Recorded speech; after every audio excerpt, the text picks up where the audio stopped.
আকাশবাণী আগরতলা। স্থানীয় সংবাদ পড়ছি মনীষা কর্মকার। মুখ্যমন্ত্রী অধ্যাপক ডাক্তার মানিক সাহা বলেছেন, রাজ্য সরকারের লক্ষ্য হচ্ছে রাজ্যের সমস্ত গ্রাম ও শহরের উন্নয়ন সাধন করা এবং সুস্থ ও স্বচ্ছ প্রশাসনিক ব্যবস্থা পৌঁছে দেয়া। জনজীবনের অগ্রাধিকারের বিষয়গুলোকে নজরে রেখে কাজ করা সরকারের অন্যতম লক্ষ্য। গতকাল বামুটিয়া আরডি ব্লকের অধীন Tufania Lunga tea estate JB স্কুলে আয়োজিত অনুষ্ঠানে মুখ্যমন্ত্রী কথা বলেন। তিনি জানান, ত্রিপুরায় এইমসের মতো স্বাস্থ্য পরিষেবা প্রদান করার লক্ষ্যে কাজ করছে সরকার।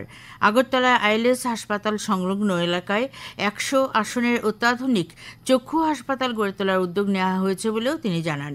অনুষ্ঠানে জমির পাট্টা বিলি, প্রশাসনিক শিবির, নেশামুক্ত অভিযান সম্পর্কে সচেতনতামূলক র্যালি, চারা রোপণ, রক্তদান শিবির ও কৃষি সহায়ক সামগ্রী বিতরণ কর্মসূচি নেওয়া হয়। মুখ্যমন্ত্রী বলেন, গত 29 মে রাজ্যে বিকশিত কৃষি সংকল্প অভিযানের সূচনা হয়। সরকারের 1,72,000-এর অধিক কৃষককে এই প্রকল্পের সুবিধা দেওয়ার লক্ষ্যমাত্রা রয়েছে। অনুষ্ঠানে মুখ্যমন্ত্রী ডাক্তার সাহা বলেন, প্রধানমন্ত্রী নরেন্দ্র মোদীর জন্মদিন উপলক্ষে 2022 সালের 17 সেপ্টেম্বর রাজ্যের প্রতি ঘরে সুশাসন কার্যক্রম শুরু করা হয়েছিল। 2023-এ আমরা আবার সেই প্রতি ঘরে সুশাসন 2 আমরা নভেম্বর মাসে আমরা শুরু করি। এতে করে মানুষ বুঝতে পারছে যে এই সরকার মানুষের কত কাছের সরকার, এবং আমরা সবসময় চাই যে মানুষের সাথে আমরা থাকার জন্য। ইলেকশনের সময় আমাদের জনপ্রতিনিধিগণ সবার ঘরে ঘরে যায়, কিন্তু আমরা ভোটের সময় যাই ঠিকই, কিন্তু তার পরবর্তী সময়েও মানুষের জন্য যে কারণে আমাদের জনপ্রতিনিধিদের নির্বাচিত করেছে সেই দায়বদ্ধতা নিয়ে তাদের যে বিভিন্ন সমস্যা সেই সমাধানের লক্ষ্যে আমাদের সরকার আমরা মানুষের কাছে আমরা যাচ্ছি। এই 2 পর্যায়ে বিভিন্ন ব্লকে, পুরসভা, নগর পঞ্চায়েত, ভিলেজ কমিটি এবং মহকুমা স্তরে প্রায় 4,600-র উপরে শিবির অনুষ্ঠিত হয়েছিল। প্রধানমন্ত্রী নরেন্দ্র মোদী উন্নত ভারতের যাত্রাপথে মহিলাদের পরিবর্তনশীল ভূমিকার উপর গুরুত্ব আরোপ করেছেন। তিনি গত 11 বছরে মহিলা নেতৃত্বাধীন উন্নয়নের প্রতি সরকারের উদ্যোগের কথা তুলে ধরেন। কেন্দ্রের এনডিএ সরকারের 11 বছর পূর্তি উপলক্ষে প্রধানমন্ত্রী নরেন্দ্র মোদী সামাজিক মাধ্যমে জানান, সরকার সাহসের সঙ্গে এটা নিশ্চিত করেছে যে বিজ্ঞান, প্রযুক্তি, শিক্ষা, ক্রীড়া, স্টার্টআপ এবং সশস্ত্র বাহিনী সহ সমস্ত ক্ষেত্রে মহিলারা সফলভাবে এগিয়ে যাচ্ছেন এবং মানুষকে অনুপ্রাণিত করছেন।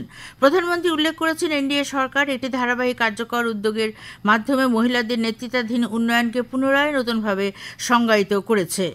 বিজেপি সাংসদ রবিশঙ্কর প্রসাদের নেতৃত্বে সাংসদ প্রতিনিধি দল গতকাল সফল ইউরোপ সফর শেষ করে জার্মানি থেকে দিল্লি পৌঁছেছে। প্রতিনিধি দলের সফরে সন্ত্রাসবাদের বিরুদ্ধে ভারতের জিরো টলারেন্স নীতি নিয়ে একটি শক্তিশালী বার্তা দেওয়া হয়েছে।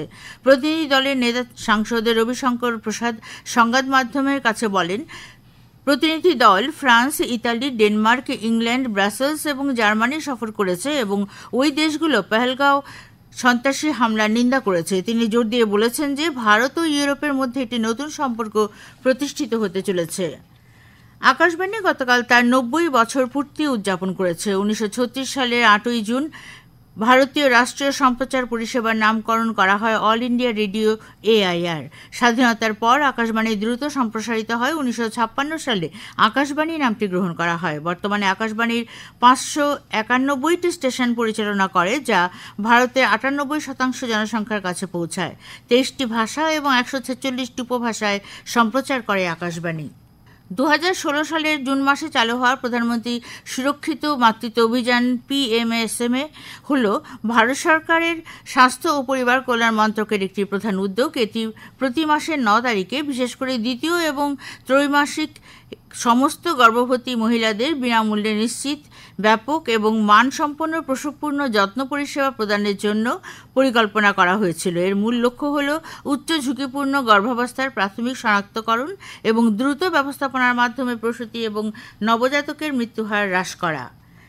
দেবী অহল্যাবাই হোলকারের 300তম জন্মজয়ন্তী উপলক্ষে গতকাল উদয়পুর KBI স্কুলে URC হলঘরে এক আলোচনা সভা অনুষ্ঠিত হয়। সভায় অহল্যাবাই হোলকারের জীবন আদর্শ নিয়ে বক্তব্য রাখেন রাষ্ট্রীয় স্বয়ংসেবক সংঘ ত্রিপুরা প্রান্তের প্রান্ত প্রচারক নিখিল শঙ্কর নিবাসকর, গোমতী জেলার মহিলা সমন্বয় কমিটির সংযোজিকা অপর্ণা সেন, বিশিষ্ট সমাজসেবী পূর্ণিমা গোস্বামী প্রমুখ।